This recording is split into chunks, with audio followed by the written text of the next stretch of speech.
I walked out one Saturday morning to feed my cows and froze.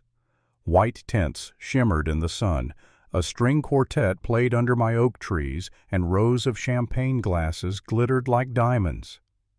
My pasture had turned into a full-blown wedding venue, and right in the middle of it all, barking orders like a general, was HOA President Karen Whitmore, the same woman who once tried to fine me for unattractive fencing. That morning I realized she wasn't just annoying, she'd declared war. My name's Daniel White. I've lived on this land my entire life. 200 acres of rolling Nebraska pasture, red barn oak trees, and a lifetime of sweat soaked into the soil. My grandfather built this place in 1948. Every fence post, every scar on my hands, it all means something. To me, this land isn't property, it's family. For years, life was quiet. The only sounds I heard were crickets, tractors, and the wind in the wheat. Until 5 years ago, when the county sold off the field next to mine. That's when Maplewood Heights appeared. Shiny new homes, identical lawns, and people who wanted to live the country dream without the smell of it. And among them, one woman stood taller, louder, meaner than the rest, Karen Whitmore, self-proclaimed guardian of neighborhood perfection. She drove up to my fence one afternoon, rolled down her spotless white SUV window, and said, "Are you aware your cows are visible from our cul-de-sac?" Some of our residents find that unpleasant. I thought she was joking. She wasn't. From that day on, she filed complaints about everything: my rooster crowing, the smell of manure, the sound of my tractor at sunrise. She even called my barn an eyesore, lowering property values. I told her, "Lady, this barn was here before your subdivision had plumbing." She didn't laugh. Karen thrived on control. The HOA was her little kingdom, and she ruled it with an iron clipboard. My farm sat just outside her jurisdiction, but that didn't stop her from trying to boss me around. One morning I saw orange survey flags popping up on the edge of my north pasture. 2 men with clipboards were pacing the boundary. I asked what they were doing. "We're with Maplewood Heights Event Committee," one said. "We're assessing a field for an upcoming community celebration." I stared. "This field belongs to me, not your HOA." They looked like they'd seen a ghost and packed up. I figured that was that. But a few days later, Karen showed up at my mailbox with her trademark fake smile. "Daniel," she said, "my daughter's getting married soon. We'd love to have it here, so rustic, so charming. I'm sure you wouldn't mind helping your community." I told her politely, "I don't rent my land." Her smile vanished. "You're not being very neighborly," she snapped. "Everyone benefits from Maplewood events." I said, "Funny, I don't remember signing up for your HOA." She muttered something about greedy farmers and stomped off. I should have known then she wouldn't take no for an answer. The following weekend I woke up to the sound of music and generators. When I stepped outside, I nearly dropped my coffee. My entire field was crawling with workers' tents, tables, lights strung from poles. They were building an entire wedding venue on my land. I jumped on my ATV and sped down the dirt road. "Hey," I shouted, "what the hell's going on?" One man waved like I was part of the crew. "You're the hay supplier, right? We need bales near the arch." "I'm the owner," I said, "and you're trespassing." He turned pale and stammered. "Mrs. Whitmore said we had permission." And right on cue, Karen strutted up in designer sunglasses and a pink scarf. "Daniel," she chirped, "isn't this wonderful? A perfect use of your empty space?" I clenched my jaw. "Karen, what part of private property don't you understand?" She tilted her head. "Oh, come on. It's community property now.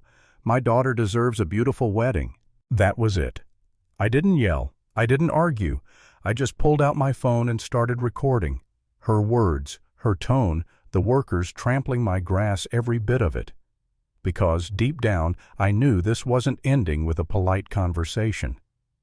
That night, I called the county office. The clerk confirmed what I already knew: my deed, my fence, my land. Karen had zero legal claim. Then I called my old friend Sheriff Don Mallister. "Don," I said, "I've got an HOA problem." He sighed. "Karen again." "Bingo." He said, "It's trespassing, but unless they damage property or refuse to leave, it's civil.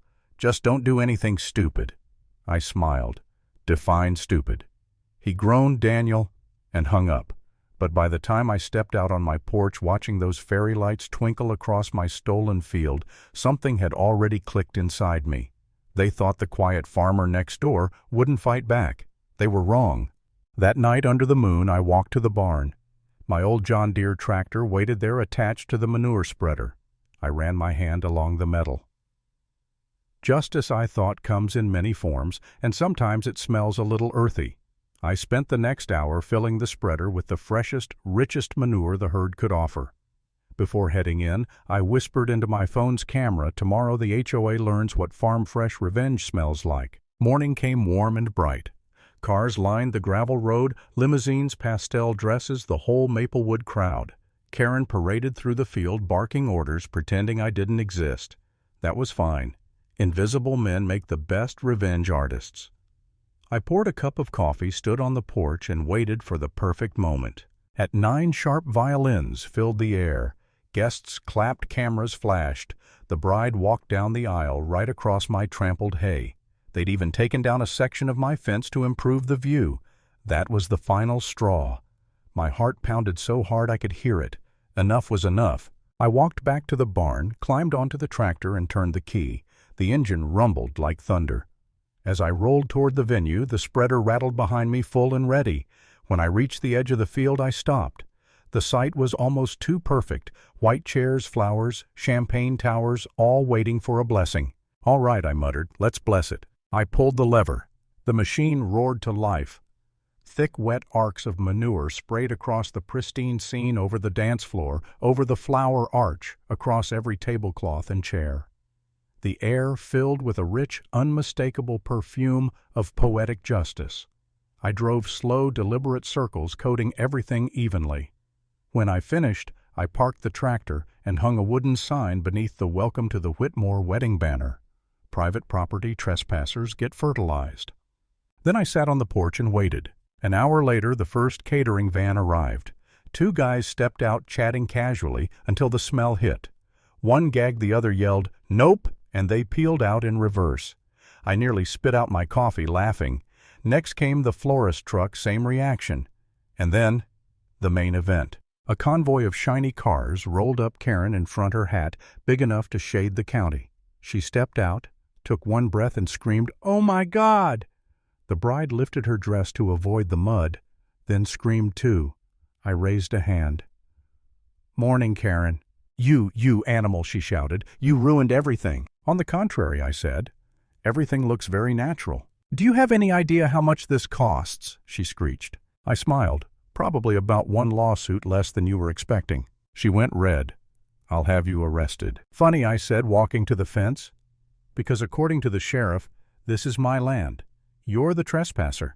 Her jaw dropped. Guests whispered. So I pulled out my phone and played the video, Karen's own voice declaring my pasture community property. Her face drained of color. "You planned this," she gasped. "Sure did. Figured if you were going to use my land for free, I'd decorate it my way." Just then a cruiser pulled up. Sheriff Don stepped out chewing gum, trying not to laugh. "Morning, folks," he said.